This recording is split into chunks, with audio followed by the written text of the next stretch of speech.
Morning, ladies and gentlemen of the press. As usual, I appreciate your coming to also engage in these press briefings. This is a statement I am giving in my capacity as the Senator of the County of Nairobi. Following yesterday's events, we have taken time to review that document that was signed yesterday, the speeches that were made by both His Excellency the President and the Governor of Nairobi. We have gone through the legal implications with our teams of legal advisors. So just allow me to read this. Ladies and gentlemen of the press, I am compelled as the area senator to respond to yesterday's events at State House that saw the head of state and the governor of Nairobi sign what was dubbed a cooperation agreement, ostensibly to cover some critical areas in the functions of the county government. As you are aware, Article 96 of the Constitution places the responsibility of defending counties and their governments on the Senate, in which I serve. Article 186 of the Constitution of Kenya and Section 5 of the County Government Act define the roles of the different levels of government, setting up clear boundaries for functions of the two. Additionally, the Intergovernmental Relations Act outlines the frameworks for consultation for effective devolution.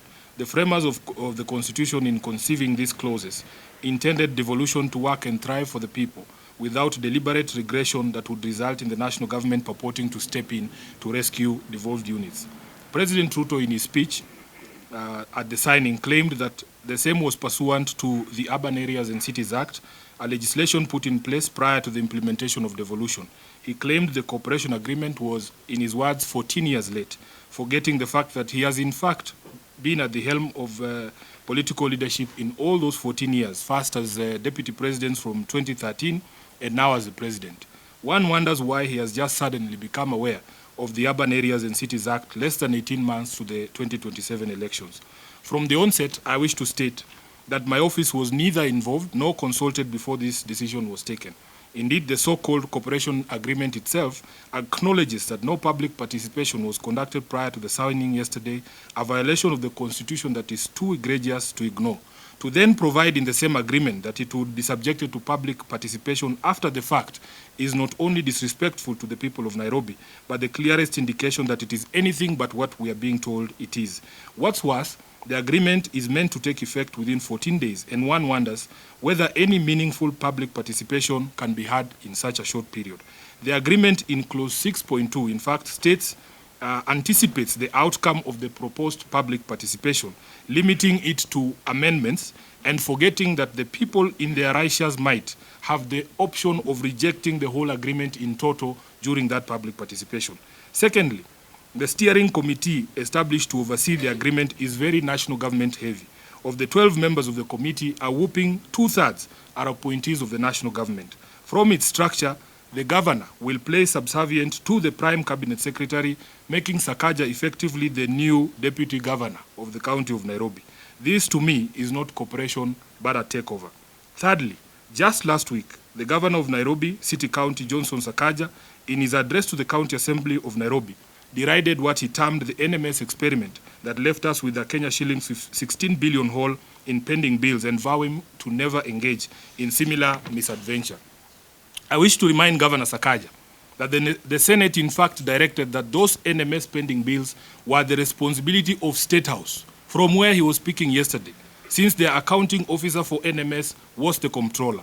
He should have used the opportunity yesterday to remind the president that thousands of contractors and workers are still owed money by State House and their livelihoods remain in peril as Ruto continues to ignore them. This agreement is a blatant continuation of the NMS model and with it, the culture of unpaid bills, weak audit systems and unbridled corruption. Fourthly, it is in the public knowledge that the national government owes Nairobians over 100 billion shillings in unpaid rates and other payables from national government institutions. Ruto throwing around the figure of 80 billion as a symbol of his generosity to the people of Nairobi is nothing but a ruse. Fifthly, the national government continues to hold on to functions that are solidly county functions under the 4th schedule of the Constitution. For instance, the Constitution recognizes only 2 levels of roads, and that is national trunk roads and county roads.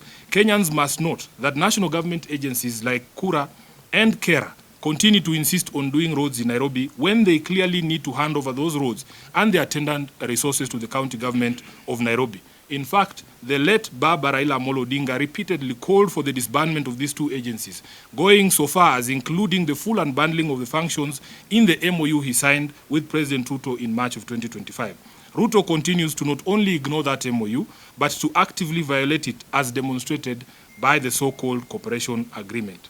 In addition, there exist constitutional and legal ways to channel funds to specific counties in recognition of their unique needs and status. These include additional allocations and conditional grants.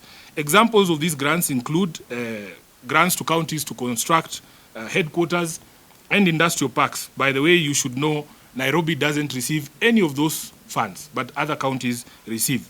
If indeed we needed national government to build a world-class market at Gikomba, we can channel resources to the county government of Nairobi to build that world-class market through similar instruments. Lastly, it is my considered view that arrangements such as NMS and the proposed cooperation agreement unnecessarily obfuscate and complicate oversight and accountability processes by the assemblies, the Senate, and the Office of the Auditor General. The President at every turn dismisses concerns raised by both the people and their representatives as noise. He asks those with alternative ideas to give those ideas. Mr. President, I have said before that it is possible to govern and achieve development within the confines of the law, and I want to demonstrate this today.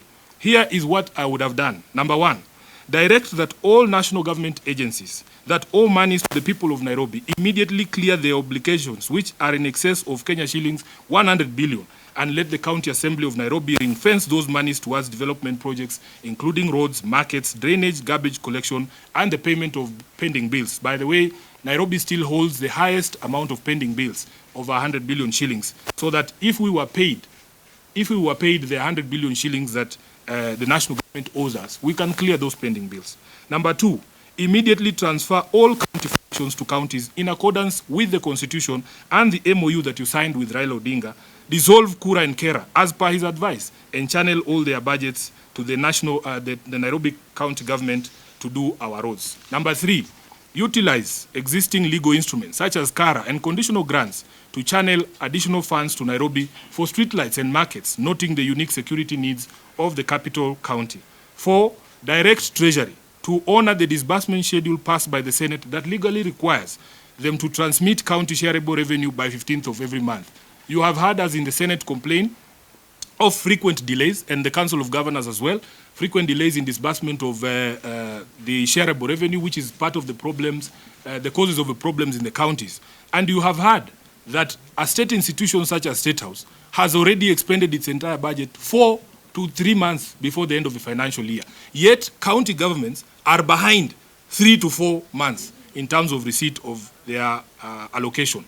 So you see, Mr. President, it is possible to remain faithful to your oath of office. We want development, but only if undertaken in strict accordance with the Constitution. This is, in fact, is the very foundation of leadership. I want to take this opportunity to urge both parties, my governor, Sakaja, and the President, to shelve this agreement in the public interest and maintain fidelity to the Constitution through those ways that I have suggested to them. I thank you. This is my statement. I will take questions, if any. Yes.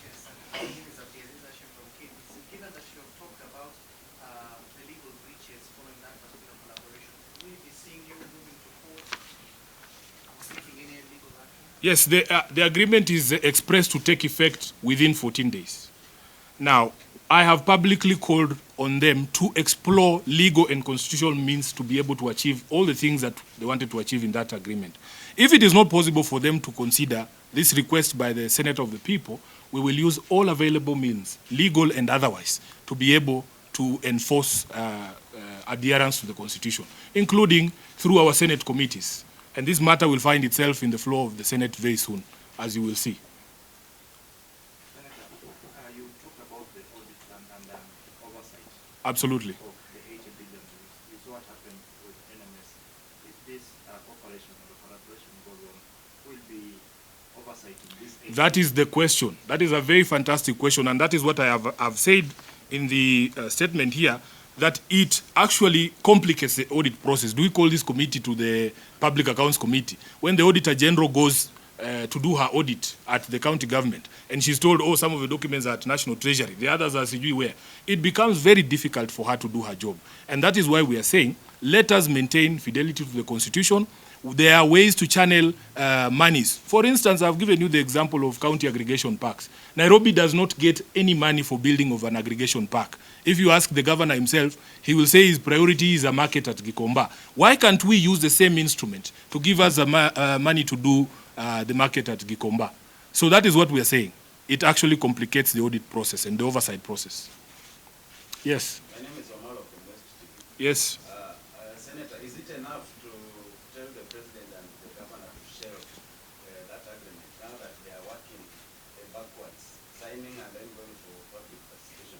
What is the likely scenario for them to happen so that we can... I don't know if you have come in late, because we have addressed the question of public participation. We have said it is, you know, to make a mockery of the public. For you to do something, then you say you're going to do public participation on it. It means that you've already made up your mind and that you're going to do an exercise that is cosmetic. Number two, they have said the agreement takes force in within 14 days from yesterday.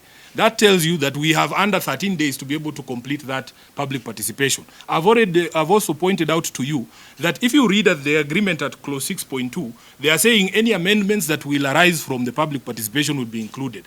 They are not anticipating a scenario where the people of Nairobi say we are rejecting the entire thing, you know. So, and there are other clauses in the document itself that say the parties can enter into supplemental, agreements without the participation of the people. So we are saying, shelve this thing, go through a proper process. There are legal mechanisms for you to channel money if the need of Nairobi, for instance, has been identified as unique, just the way the other counties receive money for unique purposes like building of headquarters and building of county aggregation parks. We can be given a conditional grant to do our street lighting in Nairobi and retain fidelity to the Constitution.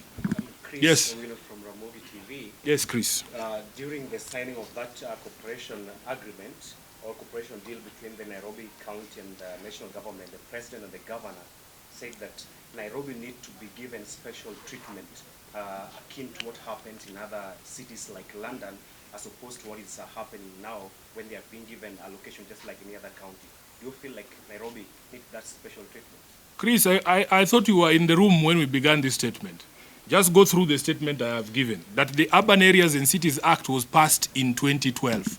William Ruto was deputy president. In fact, they called him a co-president in 2013. They, together with Uhuru Kenyatta, were given the responsibility by Kenyans to be the first administration to be able to implement this constitution. So we are wondering, how has he suddenly become clever and noticed that there is a law called the Urban Areas and Cities Act?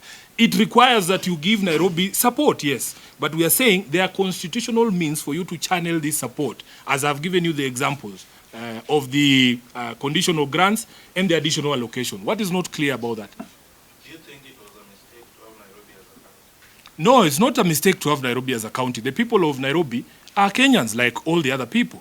That unique nature of Nairobi was recognized. I will give you another example. We have something called the Equalization Fund.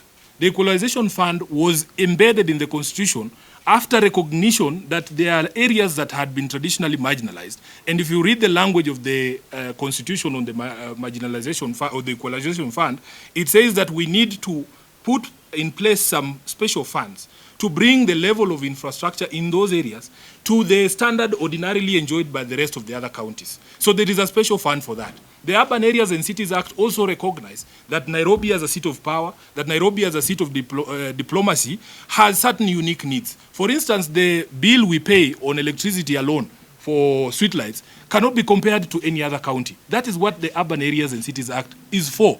But you do not enter into such agreements to circumvent the Constitution. This is a power grab through the back door. There are legal instruments for you to be able to advance that support, recognizing that Nairobi is unique. So if, say, Bungoma needs a county aggregation park and they don't need streetlights as much as we do, give them money through the conditional allocation and the additional allocation for their industrial park and give us ours for streetlights.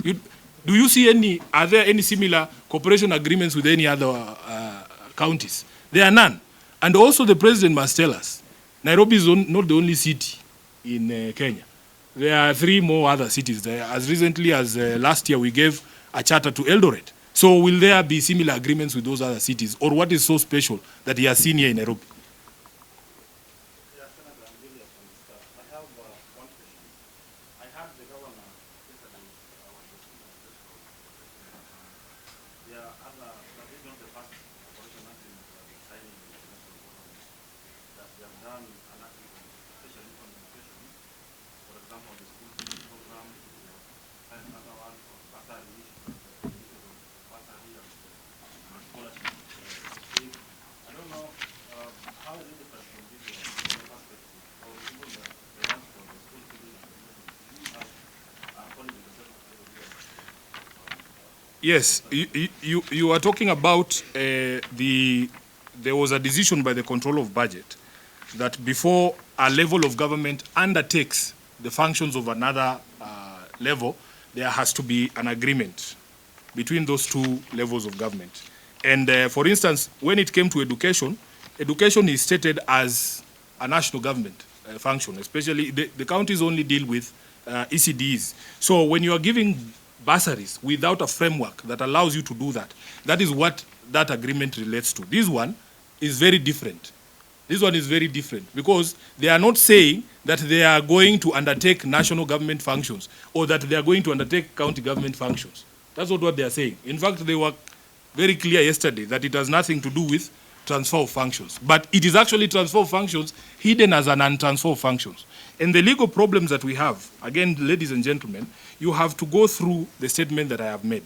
An agreement such as was signed yesterday, I am sure those negotiations have been going on for months.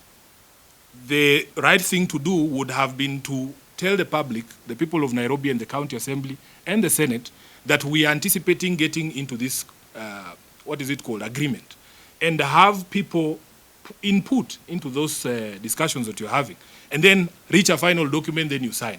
But for them to have been sitting in a corner somewhere hiding, having this conversation, then we are just told there's a signing ceremony tomorrow.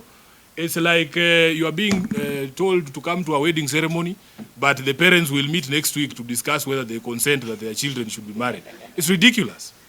So your problem is the process or the whole thing? I think I will let my statement speak for itself. I have gone to great detail from the beginning to the end to explain the issues that I have cited in this statement. Thank you.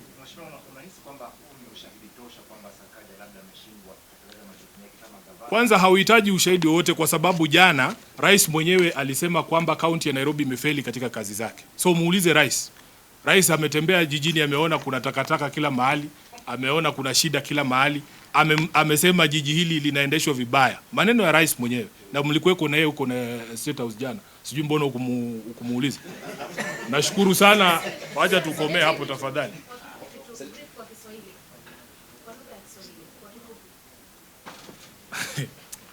Aya. Kwanza usemi huu kama seneta wa kaunti ya Nairobi, kuwajulisha wananchi kuna masuala muhimu ambaye lazima yaulizwe kuhusu mkataba huu. Jambo la kwanza ni kwamba chini ya sheria ya Kenya, chochote ambacho serikali inafanya, serikali kuu ama serikali ya ugatuzi, lazima iwe kwa kuambatana na katiba. Katiba ya Kenya inahitaji kwamba unapofanya mkataba kama huu lazima tuhusishwe sisi kama wananchi wa Nairobi. Haiwezekani kwamba mtie kidole sahihi ama mtie sahihi mkataba kisha mtuambie kwamba mtakuja kutuhusisha baadaye. Inaonyesha dharau kwa wananchi, inaonyesha dharau kwa viongozi, inaonyesha kwamba tayari mmeafikia mambo fulani na sasa mnataka tu sisi kututumia kana kwamba kuwekelea rubber stamp pale. Nataka niwaambie wananchi wa Nairobi kwamba mimi kama seneta wao sikuhusishwa pali popote katika mazungumzo haya. Mara ya kwanza tumesikia kuhusu mazungumzo haya ni wakati ambapo tumeitwa kwa ndoa ya uhalalishaji hapo jana, ya kwamba tuende kushuhudia jambo hili. Sadly, ama jambo lingine, ukiangalia ile kamati ambayo imewekwa pale ya kusimamia mpango huu mzima, imewajaza wale ambao ni wanaondokea katika serikali kuu. Ukiangalia kwa kamati ya watu 12, utakuta kwamba ni watu wanne peke yao ambao wanawakilisha county government ya Nairobi, na tunaona kwamba hiyo sio cooperation, hiyo ni kama ni takeover. Jambo lingine ni kwamba serikali kuu na mashirika yake hapa Nairobi, tunawadai sisi kama wana Nairobi zaidi ya shilingi bilioni 100. Kwa hivyo Ruto kurusha shilingi bilioni 80 na kutuambia kwamba sasa yeye ndio mkarimu sana, hiyo ni kutufumba sisi macho kama wana Nairobi. Tunajua kwamba iwapo angetoa zile pesa ambazo mashirika ya kitaifa na serikali yake zinadaiwa na kaunti ya Nairobi, tungeweza kuyafanya mambo ambayo anasema anaenda kuyafanya na zile bilioni 80, na tungebakisha masalio ile ya kutoa shilingi bilioni 20 ya kufanyia mambo mengine. Jambo lingine ni kwamba serikali kuu inaendelea kushikilia kazi ambayo inahitajika ifanywe na counties. Kwa mfano, mambo ya ujenzi wa barabara. Katiba ya Kenya inatambua barabara aina mbili peke yake. Barabara za kitaifa na barabara za county. Kwa hivyo ukiona kuna mashirika ya serikali kuu ambaye yanajiita Kera na Kura ambaye yanasisitiza kwamba wapewe bajeti za kufanya barabara hapa Nairobi, inapeleka kwamba hatujazipa counties functions zote na fedha zote ambazo zinafuatana na hizo counties, na ni baadhi ya zile jambo ambalo baba Raila Amolo Odinga marehemu alikuwa anashikilia sana. Akasema kwamba kazi zote ambazo ni za county pamoja na fedha ambazo zinaambatana na kazi hizo zipewe counties, na iko katika mkataba ule ambayo aliandikishana na Mheshimiwa William Ruto ambaye unaenda kukamilika mapema mwezi ujao. Hiyo ndio tarehe ya mwisho. Ya mwisho kabisa nitakuelezea kwamba kuna njia mbadala za kuweza kuzipa counties fedha kulingana na mahitaji yao speciali. Kwa mfano, kuna counties ambazo zilikuwa hazina makao makuu, headquarters. Ukienda kama Mandera kwa mfano, walipewa pesa wakajenga county headquarters. County ya Nairobi haikupewa hizo pesa kwa sababu sisi tulikuwa na makao makuu ya county. Tukaendelea na hayo. Kuna counties ambazo zinapewa hizi fedha speciali za industrial park. Nairobi haipati hizo fedha. Manake hapa mahitaji yetu ni tofauti. Kwa hivyo kwa njia hiyo tunaweza kusema kwamba labda county ya Turkana haihitaji taa za barabarani jinsi ambavyo Nairobi sisi tunahitaji. Wao wakipata industrial park, sisi tupewe zetu katika hiyo sheria ambayo tunaita additional allocation ya resources ziweze kuja. Kwa hivyo William Ruto anaposema kwamba sisi tunapomkosoa ni kelele tu na hatuna mawazo mbadala, nataka kumwambia Mheshimiwa Rais, kuna uwezekano wa kutawala chini ya sheria na chini ya katiba, na nimempa njia mbadala ambazo zinaweza kupelekea kwamba tupate fedha za kufanya hizi kazi ambazo anasema pasi na kuharibu ama kukiuka katiba ya Kenya. Asante.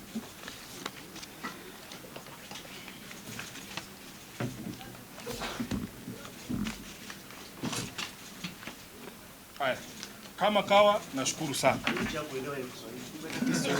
Noma sana. Nataka ule kizungu. I went to good school.